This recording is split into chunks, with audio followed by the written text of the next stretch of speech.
No sé cómo explicarte que no logro olvidarme cuando tú y yo hacíamos el amor, cuando tú y yo perdíamos el control. Y déjame llevarte a un lugar aparte donde estemos solo tú y yo, como solíamos hacerlo tú y yo.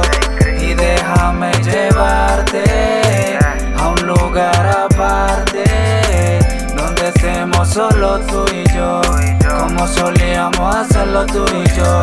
Y déjame llevarte a un lugar aparte donde estemos solo tú y yo, como solíamos hacerlo tú y yo.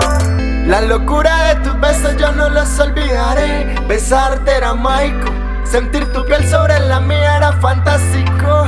Esa química que nos hacía tan perfectos y a la vez tan desiguales. Desearía volver a los tiempos normales donde sentíamos los tactos tan especiales y los besos eran tan espaciales y a la vez tan hermosos. Dichosos aquellos tiempos tan maravillosos.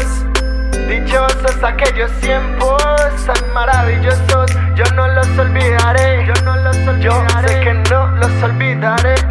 Y déjame llevarte a un lugar aparte donde estemos solo tú y yo, como solíamos hacerlo tú y yo. Y déjame llevarte a un lugar aparte donde estemos solo tú y yo, como solíamos hacerlo tú y yo. ¿Qué más que ese lugar donde nos conocimos, donde tanto tiempo solíamos pasar? ¿Qué tal si volvemos a recordar cuando en mi cuarto te veía despertar? Te veía despertar y besar tus labios míos. Eran tuyos porque tú eras mía también. Como cada beso que me dabas, que me salía del corazón, lo sé. Y yo te quiero recuperar.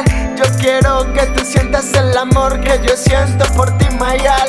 Como aquellos tiempos en donde te besaba y no te paraba de besar. J. Chris, Chris Camille, baby. Fucking House Music, La nueva industria. FHM, desde Colombia para el mundo entero.